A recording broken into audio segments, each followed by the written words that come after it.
Hi, I'm Lex, and this is an unboxing video for Vorpal Board. I've been really excited to get my hands on this. I've been waiting for over a year since I backed it on Kickstarter, and I've been lucky enough to be in the beta for the software, and I've been testing it out and running games on it, and it's been working really, really well despite my my homemade hardware components. I used a Huggies diaper box and a yogurt box to kind of piece together a component scanner, and a broken tripod with a box glued to the top for my phone mount, which I'm using right now so that you guys can see the box. I'm really excited to throw those things away and use the official hardware. So if you don't know what Vorpal Board is, it is a system that allows you to play board games, D&D, any RPG, any kind of tabletop experience that you normally would need people to come over to play with. It allows you to play it on a web app with your friends virtually. So in the year 2020, with the pandemic going on, it couldn't have come at a better time to allow us to start playing games again with our friends, even when we can't physically be together. So yeah, let's just go ahead and dive in. I was really impressed with how hefty this box is. It's pretty large. You can see, like I said, my hand for kind of comparison. The cardboard is really nice quality. I'm actually going to keep this to store the Vorpal board. Usually when I get a box like this, I just toss the box and find a different way to store it. But I think that this is going to hold up really well for storage. So I'm really impressed with that. They've used completely sustainable, recyclable materials. And yeah, so that's just already, without even opening the box, we're off to a really good start. So yeah, so I'm going to kind of move things around a little bit. You can see in the inside cover here, they've added a sticker with a URL and a QR code for setup. So if you need that, it's there. I will also mention that they have a really active Discord community, really great people on there. The developers are really responsive on there as well. If you have any problems at all, just feel free to reach out to them on there or through their support email, and they've been really, really great. So yeah, let me move things around again, get the box out of the way so I can kind of show you guys what's in here.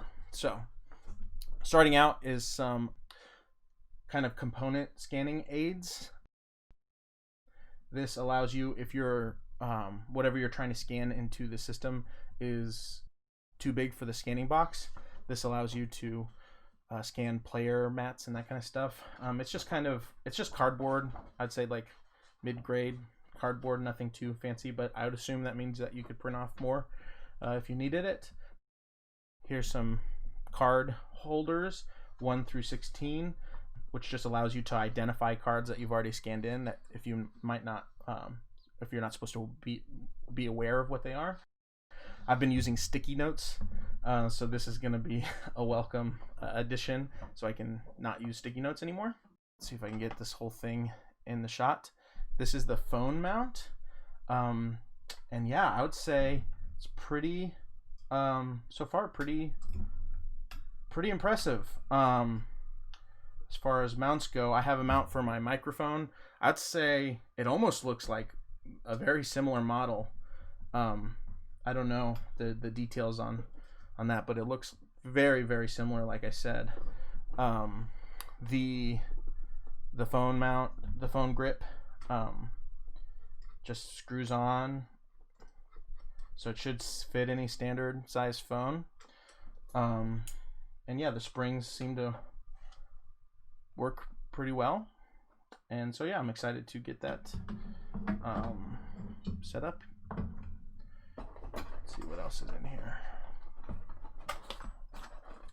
Aha, okay, so I've actually been made aware of some issues with these thanks to being on the Discord.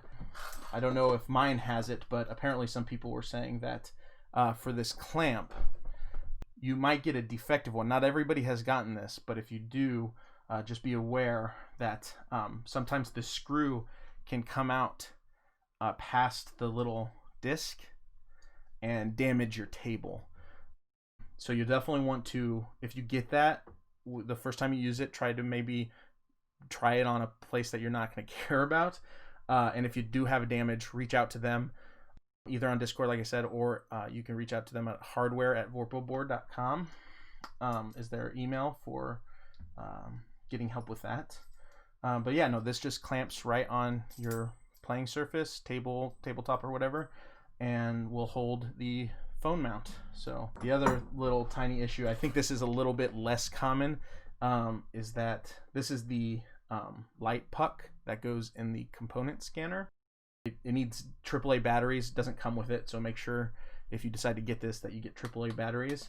But apparently there are some phone models out there that emit a frequency which turns off the light, because this light is supposed to have a remote that comes with it, and it's like an IR signal that some phones emit. So the solution to that is just to you can get a piece of foam or cardboard or something and cover up the signal on your phone, and that will fix that. So I doubt I will be having that issue, but if we run into that, we'll know. So yeah, so that box is done. I can get rid of this big box now, and yeah, I think this is the scanning box. Oh man, this is a big upgrade to what I've been using. I can tell already without even putting it together. Really solid wood. Yeah, I'm no carpenter or anything like that, but it just seems really well made. There's leather or faux leather, I'm not sure, that keeps the board on so that you can place cards on this glass.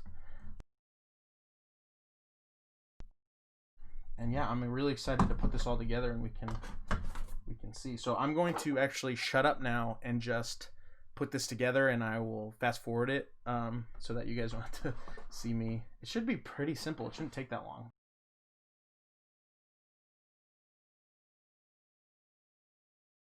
Well, that was not difficult at all. I might not even need to speed through that. Yeah, it's a little bit, I wouldn't call it flimsy. I think it was designed this way to be able to be removed and put back together without anything getting damaged. But yeah, so you just put your phone face up right here, and then you put your cards in here. And once I get this all set up, I'll get my bad components out of the way, and I'll set up a game and show you guys what the the software side looks. So yeah, I'll be back. Okay, we're back. And as you can see, I have a game here set up, a game of Forbidden Island. What's going on is that I have the tiles of the island set up on my desk. And it's being captured by my phone, which is in this little, maybe I can get it in the shot, not really. But yeah, it is, I'm using the new arm, and it works pretty well. I was pretty happy with how sturdy it is and how flexible it is. Being able to, raise it and lower it and tilt it and rotate it based on what game you're playing is going to be really, really helpful. But so yeah, just to give you an idea of how Vorpal Board works is you can honestly, since Forbidden Island is a cooperative game and an open hand information game, all you would really need is the stream of the board, and you could send this link out to your friends, and you can all play together with you controlling the actual physical pieces. But if you wanted it to be a little bit more interactive, you can do what I did, which is I scanned in all the cards for all the characters of the game, and I took pictures of all the pawns. And as you can see, whenever you hover over something on Vorpal Board, a really cool little magnifying glass effect pops up. I also scanned in the treasures that you're going for in this game. And yeah, so, you know, if I'm going to have a person be the red character, then I'll find where the red goes, which is right here. And then then you can kind of see, oh, the red character's there, and another player could hop on the app and, you know, on their laptop, or I believe you'll be able to use a tablet and just click and drag pieces. So I'll give that to that other player, and then if I was going to be white, the messenger, I will just find where the white's at the silver gate. I will do that. And then that one is for me. And then I'll delete the rest of these pictures. Oh, should not have moved that. I'll go ahead and you can lock any of these pieces. And then I will go ahead and delete the rest of these. We'll just play a 2-player game here. Delete. And then, yeah, so I have the Vorpal Board scanning box set up over here in the corner. You can see it a little bit. Let's see if I can get it a little bit better in the... Yeah, there we go. That's more like it. And the card just goes in here. Borrowed my wife's phone so that we can scan. We'll go ahead and hit start scanning. Put it in the box. Delete whatever little thing came up here. And so, you know, the start of the game, each player draws 2 cards. So I can just draw 2 off the top of the deck and keep them here. These are my 2 cards. And then to give the cards to the red player, I would just put the card in the scanning box. It gives you a little notification that a card has been scanned. And then I'll put the other one in. And it just does it right away. It's real snappy. It takes hardly any time at all. It's almost as fast as just giving it to the player. And now the player can just double click to reveal it. It's upside down. I scanned him upside down because I'm silly. But you can click it and hit R to rotate it. And yeah, the players can pick it up and look at it. Any component in this game can get added to decks. You can click on it and press spacebar to bring it up if you need to read the fonts. And then, you know, as we're playing the games, they'll, you know, play cards. If they're able to get a treasure, you just drag the treasure over there. And yeah, and you know, if when it comes time for the island's turn, I'll flip over a card. It's the Misty Marsh. If you're having trouble reading that, you can hover over it. Oh, Misty Marsh. So I'll find the Misty Marsh and flip it over. If you've played this game, you'll know what I'm talking about, but if you haven't, this might be a little confusing. But yeah, so that's Vorpal Board. I mean, that's a very rudimentary example of it. There's also a dice roller. In Forbidden Island, you don't play with dice, but if you are playing D&D or any kind of other game with dice, you can turn those on and click to roll dice. So yeah, roll a bunch at a time. So yeah, it's really sweet. And I highly recommend anybody who is, you know, missing gaming time and you know, is high risk or just can't get to gaming events anymore to look into Vorpal Board, because I've been really impressed with it so far. That being said, I have it. I'm going to be using it. I think I'll try streaming games, playing with other people. If you have any games you'd like to watch me play or play with me, go ahead and comment. If you have any other questions about Vorpal Board or about, you know, what I'm doing here, feel free to drop a comment. But yeah, I think that about covers everything. Thanks for watching.